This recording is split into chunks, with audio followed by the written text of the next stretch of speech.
आज बीजिंग से आई हुई तस्वीरें भी देखनी चाहिए, जहां पर रूस और चीन जैसी दो महाशक्तियों की बैठकों ने वैश्विक कूटनीति में आलोचना के मायनों को पूरी तरह से बदल दिया है। कुछ दिन पहले जब अमेरिकी राष्ट्रपति ट्रंप बीजिंग आए थे तो प्रोटोकॉल के मुताबिक उनका वेलकम हुआ, लेकिन कल रात चीन के फेवरेट फ्रेंड राष्ट्रपति पुतिन पहुंचे तो शी जिनपिंग गर्मजोशी से हाथ मिलाने और सैन्य गार्ड ऑफ ऑनर की अगुवाई करने में सामने खड़े थे। ट्रंप को जहां होटल 5 सीजन्स में ठहराया गया तो वहीं पुतिन के लिए राजकीय दिया ओयुताई स्टेट गेस्ट हाउस के दरवाजे खोले गए। यह फर्क बताता है कि बीजिंग के लिए रणनीतिक साझेदार कौन है और व्यापारिक प्रतिद्वंदी कौन है। वैसे पुतिन के इस चीन दौरे के पीछे बहुत गंभीर और रणनीतिक आर्थिक कारण भी है। इस समय दुनिया दो बड़े मोर्चों पर सुलग रही है, यूक्रेन और मिडिल ईस्ट में ईरान युद्ध। ईरान युद्ध के चलते समुद्र के रास्ते यानी स्ट्रेट ऑफ हॉर्मुज होने वाला जो तेल, जहां से तेल और गैस की सप्लाई है, उस पर खतरा मंडरा रहा है।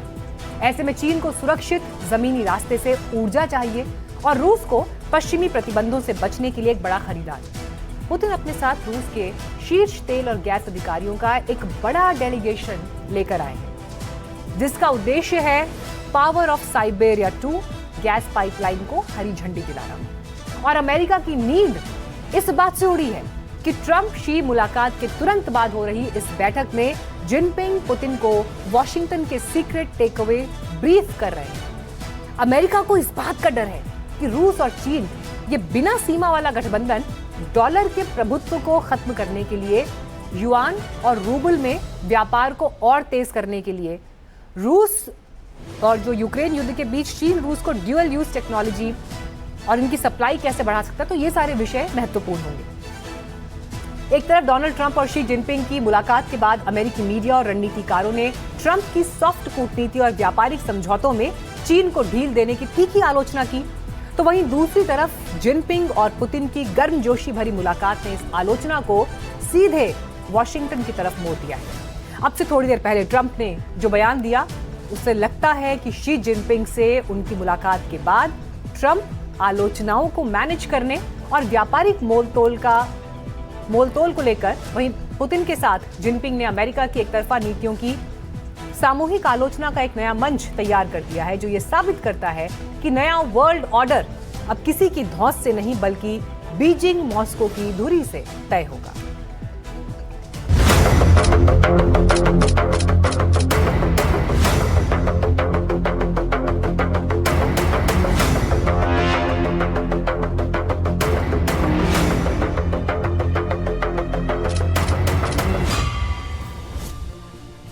बीते 7 दिनों के अंदर बीजिंग के ग्रेट हॉल ने दुनिया के दो सबसे ताकतवर और विरोधी मिजाज के लीडर्स को कदम रखते देखा है।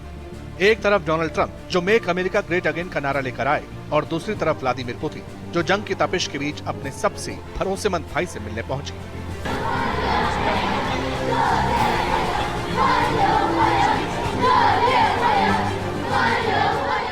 दुनिया भर के एक्सपर्ट्स इन तस्वीरों को, इन स्वागत और आवभगत को कूटनीति के तराजू पर तौल रहे हैं।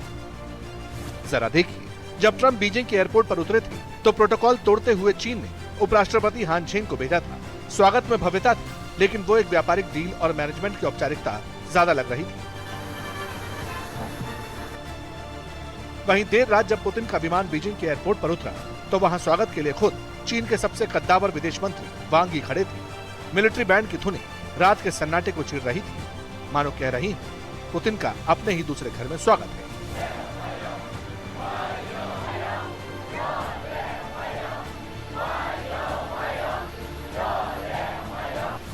हमारा लक्ष्य रूसी और चीनी जनता का कल्याण और समृद्धि है। इन अटूट सिद्धांतों ने हमारे संबंधों को कई बार शक्ति और लचीलेपन की परीक्षाओं में सफलतापूर्वक खरा उतरने में सक्षम बनाया है। सद्भावना, मित्रता और सहयोग की बुनियादी वाली संधि पर हस्ताक्षर के बाद से पिछले 25 वर्षों में रूसी चीनी सहयोग में उल्लेखनीय विस्तार हुआ है। हमारे मंत्रालय घनिष्ठ और रचनात्मक संपर्क बनाए रखते हैं और संयुक्त परियोजनाओं को आगे बढ़ाने के लिए काम कर रहे हैं। अब चर्चा तो हाथ मिलाने के अंदाज की भी है। ट्रंप और जिनपिंग जब मिले तो वो दो कॉर्पोरेट दिग्गजों की तरह लगे। नपे तुले कदम, थोड़ी सी दूरी और चेहरे पर हम दुनिया के सबसे बड़े प्रतिद्वंदी हैं, इस तरह वाला कड़ा भाव। जिनपिंग ने ट्रंप को उनके निजी घर का दौरा भी कराया। टेम्पल ऑफ हेवन घुमाया, लेकिन ऐसा लगा जैसे सब कुछ कोरियोग्राफ्ड था। लेकिन जब पुतिन सामने आए तो वहां कोई औपचारिकता नहीं थी। वहां दो नेताओं के बीच गर्माहट थी। दोनों ने जब हाथ मिलाया तो लगा कि ये सिर्फ नेताओं का हाथ मिलाना नहीं, बल्कि वॉशिंगटन के खिलाफ एक अघोषित नो लिमिट वाली कसम को दोहराना है। चीन रूस संबंधों के दीर्घकालिक, स्थिर, सुदृढ़ और विकास को दृढ़ता पूर्वक बढ़ावा देना, दोनों देशों के मूलभूत हितों और वैश्विक विकास की व्यापक प्रवृत्ति को ध्यान में रखते हुए मेरे और राष्ट्रपति पुतिन द्वारा संयुक्त रूप से लिया गया ये एक रणनीतिक निर्णय है। मैंने और राष्ट्रपति पुतिन ने चीन और रूस के बीच सद्भावना और मैत्रीपूर्ण सहयोग संधि का दायरा बढ़ाने पर सहमति जताई है।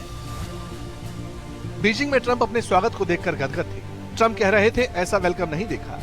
वहीं पुतिन के लिए great hall of the people के अंदर की तस्वीरें कुछ और ही कहानी बयां कर रही थी। दोनों देशों के बीच एक या दो नहीं, लगभग 40 कूटनीतिक और रणनीतिक समझौतों पर दस्तखत हो रहे थे। तस्वीरें दुनिया को यह मैसेज दे रही थी कि तुम हमें अलग नहीं कर सकते।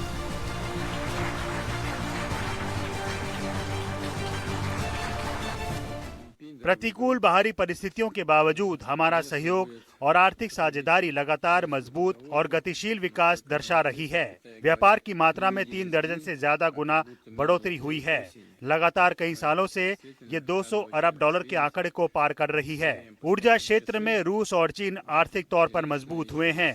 मध्य पूर्व में चल रहे संकट के बीच रूस संसाधनों के एक भरोसेमंद आपूर्तिकर्ता के रूप में अपनी भूमिका निभा रहा है, जबकि चीन इन संसाधनों का एक जिम्मेदार उपभोक्ता बना हुआ है। अब जहां तक दोनों नेताओं की केमिस्ट्री की बात है, तो ये भी जान लीजिए कि पुतिन और शी जिनपिंग अब तक 40 से ज्यादा बार मुलाकात कर चुके हैं। पुतिन और जिनपिंग की दोस्ती दुनिया की सबसे मजबूत राजनीतिक साझेदारियों में मानी जाती है। 2013 में राष्ट्रपति बनने के बाद शी जिनपिंग अपनी पहली विदेश यात्रा पर रूस ही गए थे। वहीं पुतिन भी कई बार चीन को अपनी शुरुआती विदेश यात्राओं में प्राथमिकता देते रहे हैं। दोनों नेता सार्वजनिक मंच पर एक दूसरे को करीबी दोस्त और रणनीतिक साझेदार बता चुके हैं। और जहां तक ट्रंप का सवाल है, तो वो बीजिंग ये सोच कर आए थे कि वो चीन पर दबाव बनाएंगे कि चीन ईरान से तेल खरीदना बंद कर दे, ईरान पर अमेरिकी प्रतिबंधों का साथ दे। लेकिन जिनपिंग ने जो बयान दिया, उसने वॉशिंगटन के होश उड़ा दिए। जिनपिंग ने साफ लफ्जों में बिना नाम लिए अमेरिकी नीतियों को जंगल राज जैसी सोच करार दे दिया। यूएनएससी के स्थायी सदस्य होने के नाते चीन और रूस को प्रमुख देशों के रूप में अपने दायित्वों को मजबूती से निभाना चाहिए। संयुक्त राष्ट्र की गरिमा और अंतर्राष्ट्रीय निष्पक्षता के साथ न्याय की रक्षा करनी चाहिए।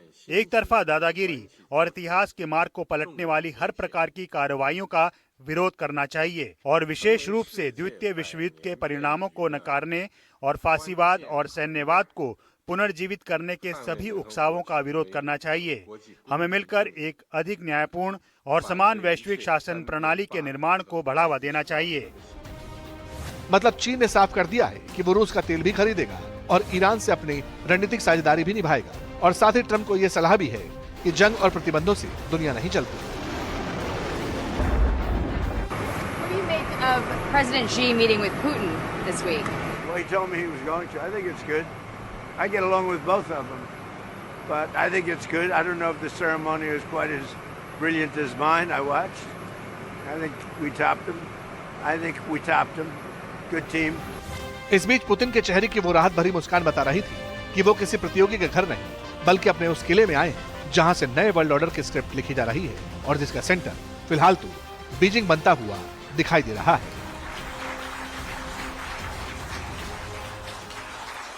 क्या आप यकीन करेंगे कि ट्रंप के चक्रव्यूह में एक ऐसा सुराख हुआ है जिसने वॉशिंगटन से लेकर पेंटागन तक हड़कंप मचा दिया है। अमेरिकी संसद यानी कैपिटल हिल के बंद कमरों से छनकर बाहर आई एक खुफिया रिपोर्ट ने पूरी दुनिया को सन्न कर दिया है। दावा है कि महायुद्ध में सुपर पावर अमेरिका के एक या दो नहीं बल्कि पूरे 42 लड़ाकू विमान मिट्टी में मिल चुके हैं। ये वो विमान है जिनकी एक एक यूनिट की कीमत अरबों रुपयों में है। ये वो फाइटर जेट्स हैं जो आसमान में सिर्फ उड़ते नहीं बल्कि दुनिया पर अमेरिका की बादशाहत की गारंटी तय करते हैं। लेकिन आज अमेरिकी संसद की रक्षा समिति के सामने जब ये रिपोर्ट रखी गई तो वहां कोहराम मच गया। Declare, sir, I think to make a statement openly and publicly, formally. Yes? Yes. Okay. अमेरिकी संसद के भीतर विपक्ष लाल है। अमेरिकी सांसद टैक्स पेयर्स के खून पसीने की कमाई का एक एक डॉलर का हिसाब मांग रहे हैं। लेकिन कहानी में ट्विस्ट यहीं खत्म नहीं होता। सूत्रों की माने तो इस रिपोर्ट के कई पन्ने, कई हिस्से बेहद गोपनीय, टॉप सीक्रेट रखे गए हैं। आखिर ऐसा क्या है इन पेजेस में? क्या अमेरिका अपनी हवाई सुरक्षा की उस कमजोरी को छिपा रहा है जो अगर दुनिया के सामने आ गई तो महाशक्ति का रुतबा ताश के पत्तों की तरह ढह जाएगा?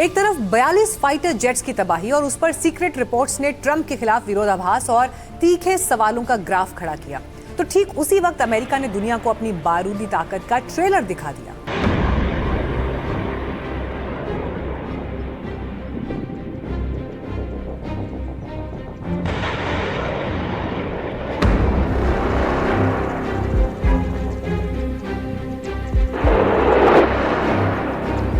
जापान के माउंट फूजी के करीब अमेरिकी सेना ने एक ऐसा मोबाइल रॉकेट प्रणाली को दागा कि उसकी गूंज बीजिंग से मॉस्को तक सुनाई दी। यह सिर्फ एक टेस्ट नहीं था, बल्कि महज कुछ सेकंड्स के भीतर हमला करके गायब हो जाने वाला एक घातक शूट एंड स्कूट अभ्यास था। संदेश साफ है, घरेलू मोर्चे पर चाहे जितने भी सवाल उठे, लेकिन जब बात पलटवार की आएगी तो सुपर पावर का वार पलक झपकते ही दुश्मन को खाक कर देगा। क्या यह दुनिया को डराने की कोशिश है या अपनी कमजोरी को छिपाने का पेंटागन का नया पैंतरा? अमेरिका अगर पैंतरेबाजी में माहिर है तो तेहरान भी इस खेल में पीछे नहीं। याद है कुछ दिन पहले ऐसी खबरें आई कि अमेरिकी हमले में ईरान के सुप्रीम लीडर मुस्तफा खामनेई के चेहरे और होंठ झुलस चुके हैं। प्लास्टिक सर्जरी की नौबत है और पैर के कृत्रिम अंग का इंतजार हो रहा है। लेकिन ईरान का दावा सुनिए, सरकारी एजेंसी कहती है कि यह सब कुछ अफवाह है। सर्वोच्च नेता को तो बस कान के पीछे मामूली सी खरोंच चाहिए, पीठ और घुटने की चोट तो बस यूं ही ठीक हो जाएगी। अब कूटनीति की बिसात पर सवाल यह है कि अगर मुस्तफा वाकई पूरी तरह ठीक है तो वो दुनिया के सामने आकर बोलते क्यों नहीं? क्या यह सिर्फ एक छोटी सी खरोंच है या तेहरान अपने सबसे बड़े संकट को छिपाने की नाकाम कोशिश कर रहा है? इस बीच ईरान एक ऐसी कोशिश करने जा रहा है, संसद में ऐसा बिल लाने की तैयारी में है कि अगर वो बिल पास हो गया तो दुनिया की सबसे बड़ी सुपारी और महाधमाके का रास्ता साफ हो जाएगा। कचहरी में ईरान की उसे विनाशक बिल की अब पेशी कराते हैं।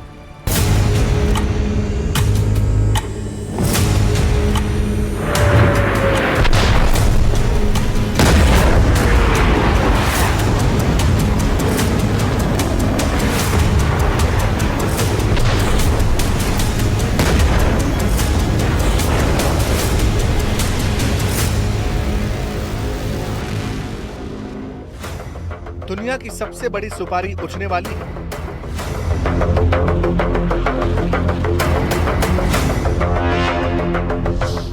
ईरान ने ट्रंप नेतन्याहू के सिर पर 500 करोड़ का इनाम रखा है। ईरान के विनाशक प्लान से तेल अवीव और पेंटागन तक हड़कंप मच गया।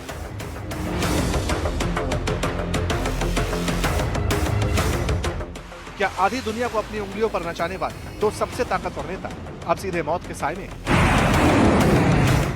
इन सवालों ने पश्चिम एशिया में ठंडे पड़े बारूद को एक नई चिंगारी दी है, जिसके आगे सिर्फ और सिर्फ तबाही का मंजर नजर आता है। जिस वक्त सीजफायर समझौते और शांति की बातें हो रही हैं, ठीक उसी वक्त ईरान ने एक ऐसा दांव चला जिसने अंतर्राष्ट्रीय राजनीति में भूचाल ला दिया। दावा है कि ईरान की संसद में दुनिया के सबसे बड़ी सुपारी को कानूनी जामा पहनाने की तैयारी चल रही है। ईरान की संसद यानी मजलिस में एक ऐसा बिल लाने की तैयारी है जिसके तहत अमेरिका के राष्ट्रपति डोनाल्ड ट्रंप और इजराइल के प्रधानमंत्री बेंजामिन नेतन्याहू की हत्या करने वालों को 500 करोड़ रुपए का इनाम दिया जाएगा। IRGC की ओर से एक कड़ी चेतावनी जारी की गई है। अगर दुश्मन की तरफ से आक्रामकता दोहराई गई तो क्षेत्रीय युद्ध का जो वादा किया गया था वो इस इलाके से बाहर तक फैल जाएगा। हमारे विनाशकारी प्रहार उन जगहों पर होंगे जिनकी आप कल्पना भी नहीं कर सकते और आपको पूरी तरह तबाह कर देंगे। हम युद्ध लड़ना जानते हैं और आप हमारी शक्ति को खोखले बयानों और सोशल मीडिया पेजों में नहीं बल्कि युद्ध के मैदान में देखेंगे। ईरान का राष्ट्रीय सुरक्षा आयोग सुपारी वाले इस बिल को तैयार कर रहा है।